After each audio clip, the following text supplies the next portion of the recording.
اللہ تعالیٰ کی نعمتوں میں سے ایک بہت بڑی نعمت وہ فہم اور سمجھ ہے، خصوصاً دین کی سمجھ اور دین کی فہم۔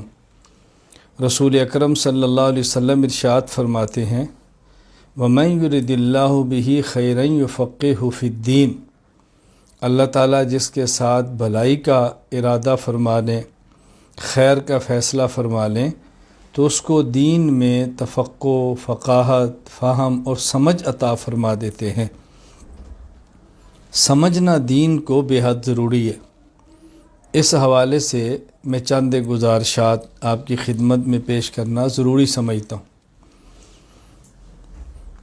ایک بات تو یہ سمجھیں کہ قرآن کریم نے جو یہ بات ارشاد فرمائی ہے، یرید اللہ بکم الیسر، اللہ تعالیٰ آسانی کو پسند فرماتے ہیں، آسانی کا ارادہ فرمایا ہے، اور حضور اکرم صلی اللہ علیہ وسلم نے ارشاد فرمایا، یسروا ولا تعسروا، آسانیاں پیدا کرو، مشکلات پیدا نہ کرو۔ اس آیت اور حدیث مبارک کا مفہوم کیا ہے؟ کیونکہ یہ آواز لگ رہی ہے دین آسان ہے، آسانیاں پیدا کرو، مشکلات پیدا نہ کرو، امت کے لیے آسانی پیش کرو۔ اس کا مطلب کیا ہے؟ یہ بات اچھی طرح ذہن نشین فرما لیں کہ اللہ تعالیٰ اس حکم کا انسان کو پابند نہیں فرماتے جس پر عمل کرنا انسان کے اختیار میں نہ ہو۔ انسان مکلف ہے۔ مکلف کا معنی کیا ہے؟ یعنی اتنی تکلیف دیتے ہیں جتنی وہ برداشت کر سکتا ہو۔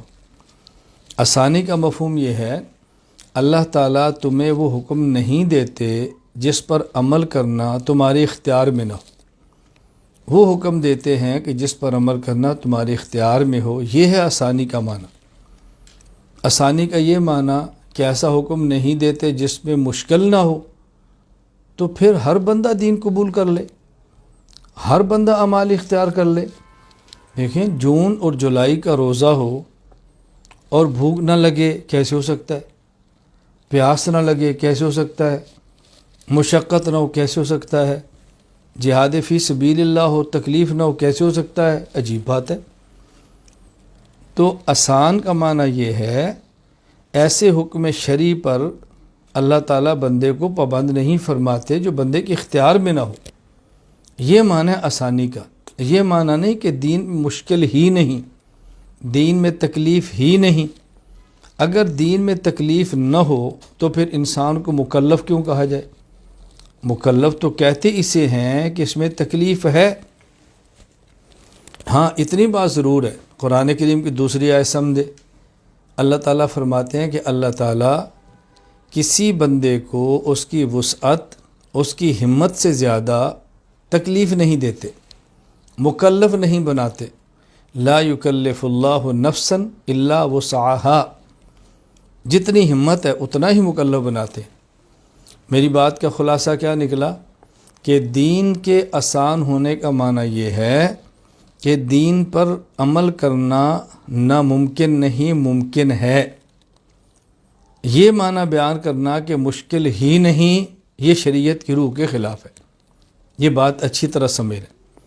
اور یہ جو رسول اکرم صلی اللہ علیہ وسلم نے ارشاد فرمایا، یسروا ولا تعسروا، اس کا معنی یہ ہے کہ دین کو اس طرح پیش کرو کہ لوگ اس پر عمل کرنے کے لیے آمادہ ہو جائیں۔ یوں پیش نہ کرو کہ ان کے لیے عمل کرنا بہت ان کو ناممکن سا نظر آئے، جس طرح لوگ کہتے ہیں اس دور میں تو ممکن ہی نہیں ہے، سنت کے مطابق نگاہ ہو ہی نہیں سکتا۔ ہو کیوں نہیں سکتا سنت کے مطابق؟ اگر نہ ہو سکتا ہوتا تو اللہ تعالیٰ اپنے حبیب صلی اللہ علیہ وسلم کی اتباع کا حکم کیوں دیتے؟ قل ان کنتم تحبون اللہ فاتبعونی، حکم کیوں دیتے؟ اطیعوا اللہ کے بعد اطیعوا الرسول کیوں فرمایا؟ یہ بات ذہن نشین فرما لیں۔ سنت پر عمل کرنا ممکن ہے، ہاں ماحول مخالف ہو تو ذرا مشکل ہوتا ہے۔ جب مشکل ہو تو پھر اجر بھی اسی طرح ملتا ہے، جس طرح رسول اکرم صلی اللہ علیہ وسلم نے ارشاد فرمایا، من تمسک بسنتی عند فساد امتی فلہ اجر 100 شہید۔ جو شخص اس وقت سنت پر عمل کرے جب سنت پر عمل کرنا بہت مشکل ہو جائے، مشکل نہیں، بہت مشکل ہو جائے، فساد امت یعنی امت کے مزاج میں فساد آ جائے، اس وقت سنت پر عمل کرنے پر اللہ تعالیٰ ایک شہید کا اجر عطا، اللہ تعالیٰ 100 شہید کا اجر عطا فرماتے ہیں۔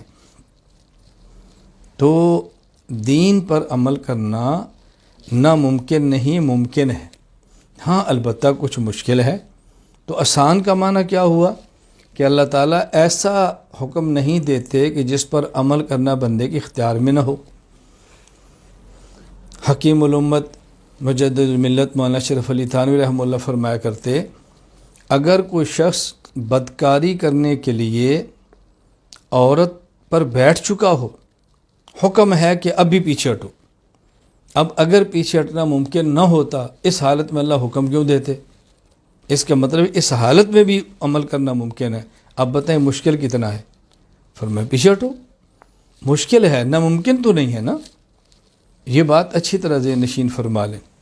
ایک گزارش میں نے یہ کی ہے کہ دین کے آسان ہونے کا معنی یہ ہے کہ اس پر عمل کرنا ممکن ہے، یہ نہیں کہ اس میں تکلیف اور مشقت ہی نہیں ہے۔ اللہ کے لیے اس بات کو سمجھنے کی کوشش کرو۔